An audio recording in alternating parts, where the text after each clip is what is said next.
آج بچوں صدقہ دینے کی فضیلت سماعت فرماؤ۔ حضور نے فرمایا، غلاموں پتہ ہے سب سے افضل صدقہ کون سا ہے؟ ایک صحابی کہنے لگے، حضور یتیم کو دینا۔ فرمایا نہیں۔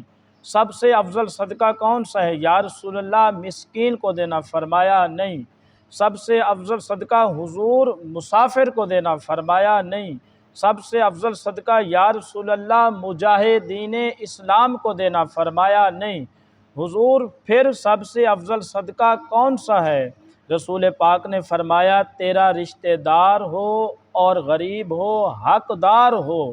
اور اگلے لفظ بڑے عجیب ہیں، تیرا رشتہ دار ہو، غریب ہو اور تجھ سے ناراض ہو۔ کیسی بات ہے؟ فرمایا، تیرا رشتہ دار ہو، غریب ہو اور تجھ سے ناراض ہو۔ فرمایا، کسی بھی طریقے اس کے گھر صدقہ پہنچا دے، سب سے افضل صدقہ کرنے کا ثواب لکھا جائے گا۔ بچوں اور فرمان سنو، رسول پاک نے فرمایا، آباد رہے وہ شخص جو میری حدیث دوسروں تک پہنچائے۔